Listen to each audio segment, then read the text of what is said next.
Hey John, sorry for the delay. Here is a diagram of just a standard 5-pin automotive relay, which is the relays that we use for all hydraulic applications, even PTO applications. So what you're going to see here is our 12-volt source. It's just a constant 12 volts, the 815U, the solenoid, and then the relay. Now, one thing to understand about relays is this center section here with pin 30, 87A, and 87. This works just like a normal three-way switch, like you would find in your house. So 30, 87A, and 87 is just a three-way switch. Now, what controls the switch is 85 and 86.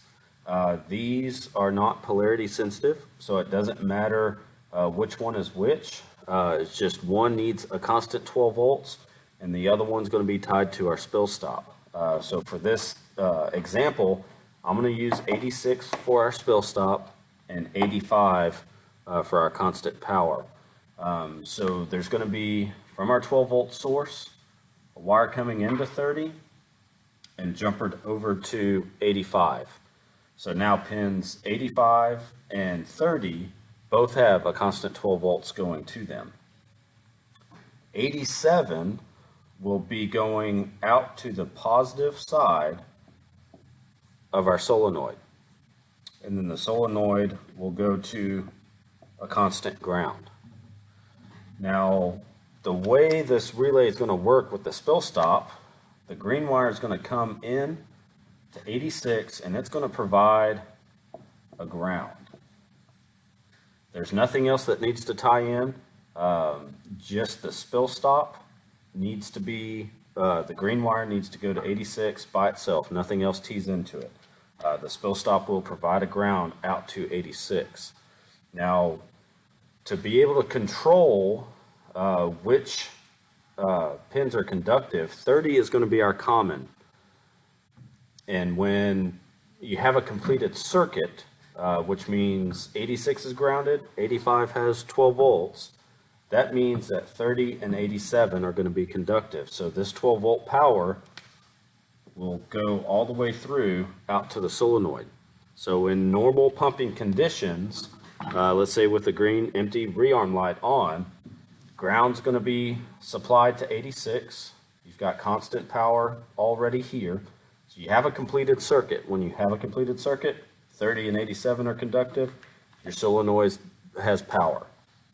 When a shutdown occurs, ground is lost from 86. Now you don't have a completed circuit. You have 12 volts, but you don't have the ground. When this happens, 30 and 87 are conductive, and then all power is lost to your solenoid. When power is lost to your solenoid, it's sending everything into bypass, so it's sending it back to the return. If there is any other wires coming into the relay at all, or the outputs, say for example, let's say that there's another 12 volt wire coming in and tying into the output to the solenoid. If this was the case, the solenoid's going to be, it's going to have 12 volts all the time, and all of this is useless at that point. We need to be able to interrupt this 12 volt supply.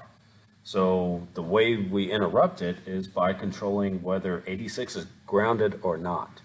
So again, when we're allowing the driver to pump, this will have a ground. And that green wire is going to be ground in 86. No matter what, 30 and 85 will always have 12 volts power. The whole reason why the relay is needed is because the solenoid is going to draw enough amps that if we hooked just the ground to the ground side of the solenoid, it would burn the spill stop up. So we need the relay. The function of the relay is to isolate power from the solenoid to a different source, to our 12 volt source over here, so that the amp draw is going through the relay and this 12 volt source and not through the spill stop. So again, just to kind of sum it up a little bit here, you've got your 12-volt source coming into 30, jumper to 85. Get rid of that there.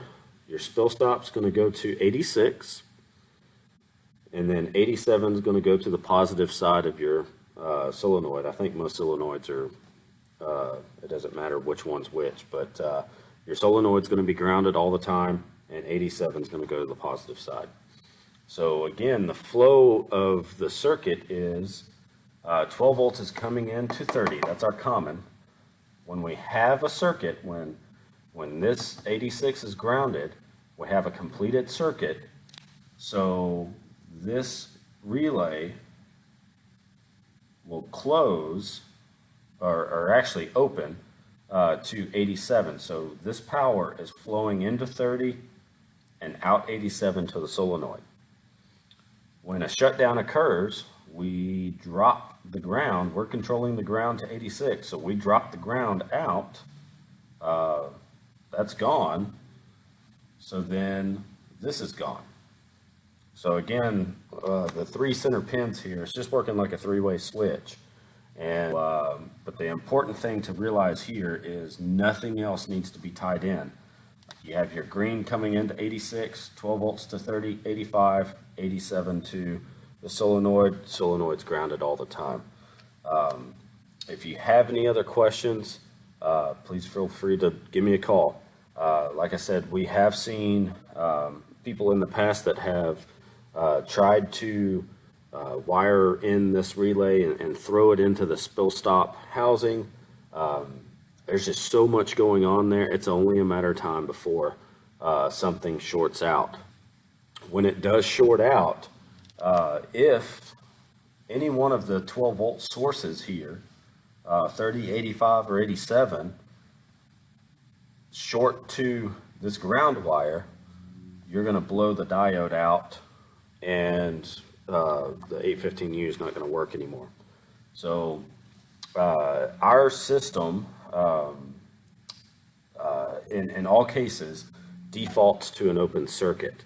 So in the scenario we were talking about earlier that you're looking at, if you have power here at the solenoid but no ground here, either something's wrong with this relay or there's another 12 volt source coming into here. So if we're not providing ground to 86, that means this 30 and 87 shouldn't be conductive. If it is, then you have a bad relay. There's a bad relay there. Maybe one of these 12 volt pins shorted to ground and it burned up the relay. So that's something to check as well, because if our system's not sending a ground, we shouldn't have power here. If we do, then we have a problem from this relay to the solenoid. Maybe there's an additional wire coming in somewhere, or just the fact that the relay may be bad. And again, you can get these relays anywhere, any auto parts store, Walmart, whatever. They're just a standard 5-pin automotive relay. And so that's the concept of what we're looking at here. So when we try to diagnose problems, this is the standard of what you need to see.